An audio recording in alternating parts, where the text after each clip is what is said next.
Viral అవుతానే ఉంటుంది. హైపరాది టార్గెట్గా మమ్మల్ని నిన్ను అంటున్నారు కదా, హైపరాది ఏం మాట్లాడుతున్నాడు, అతన్ని కట్టడి చేయరా అని చెప్పి మాట్లాడే పరిస్థితి వైసీపీ వాళ్ళు. సార్ హైపరాది ఏమన్నాడు, కిర్రా కార్పి ఏమన్నాడు, లేకపోతే ఇంకా ఇవన్నీ నేను చెప్పలేను సార్, చాలా ఉన్నాయి. కానీ మీరు అడిగింది మటుకు చెప్తాను నేను, స్వాగతించదగిందే. సార్ కేసీఆర్ అనే ఒక సినిమా, అతను మామూలు రోల్స్ వేస్తుంటాడు, వాళ్ళ బ్యాచ్కి ఏదో సంబంధం ఉన్నట్టుగా ఉంది. అతను తీసిన సినిమా తాలూకు ఫంక్షన్ ఒకటి నిన్న జరిగింది. ఆ ఫంక్షన్లో రోజా ఉన్నారు, హరీష్ రావు ఉన్నాడు, హైపరాది కూడా ఉన్నాడు. నేను చూసిన దాంట్లో హైపరాది మాట్లాడుతున్నారు. చాలా రోజుల తర్వాత రోజా గారిని ఫంక్షన్లో చూస్తున్నాను, నేను రోజా గారిని అదన్నాను ఇదన్నాను, మీరు అది బయటంతా ప్రచారం. నేను చాలామంది ఇప్పుడు వెంటనే హెడ్డింగులు పెట్టేస్తారు, ఇలా అన్నాడు అలా. నేను ఎప్పుడు ఇంతవరకు రోజాని ఏమీ అనలేదు, రోజా గారిని. ఆమె ముందు నుంచి మా జబర్దస్త్ దీనికి ఆ అఫినిటీ, ఆ సంఘీభావం ఇక్కడ ఎక్కువ కనపడింది. ఆమె కూడా వేదిక మీదకి వెళ్ళిన తర్వాత దాన్నే ఆమె వ్యక్తం చేశారు.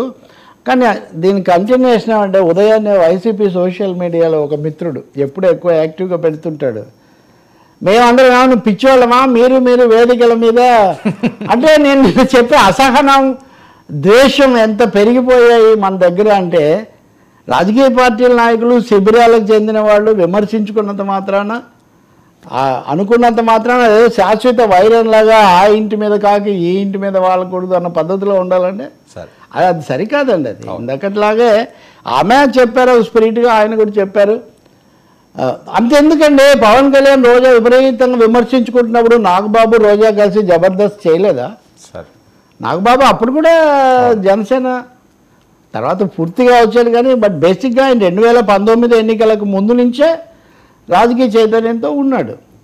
కాబట్టి మనం రాజకీయమైన తేడాలు రాజకీయంగా పరిష్కరించుకోవాలి. వ్యక్తిగత సంబంధాలు, మానవ సంబంధాలు, సౌహార్దత, సహనం చాలా అవసరం. సో హైపరాది రోజా బహుశా దాన్ని చేశారు. తర్వాత ఆమె సెంటిమెంటల్గా మాట్లాడారు. తెలంగాణ ఆంధ్ర కూడా వచ్చింది ఇక్కడ. సరే మాటికి ఇంకా 2 సార్లు తెలుగు వాళ్ళు ఎప్పుడు ఒకటేనండి, ఇంకా రోజు ఎవరో వచ్చి సర్టిఫికేట్ ఇచ్చి నిర్యుద్ధ సంధి అక్కర్లేదండి తెలుగు వాళ్ళ మధ్యలో. అది ముందు నుంచి అనుకున్నటువంటిదే. అందుకని రాజకీయమే, ఏదో రక్త సంబంధమే అన్నట్టుగా ఇది నీటికన్నా రక్తం చిక్కనా. తెలుగుకు 52 అక్షరాలు ఉంటాయి, తెలుగు భాషలో అందరు కూడా కలిసే ఉంటారు, అందులో వేరే అభిప్రాయం లేదు sir. Thank you so much Ravi గారు. ఇది ఈనాటి frankly with Telakapalli. Stay tuned to 9 news.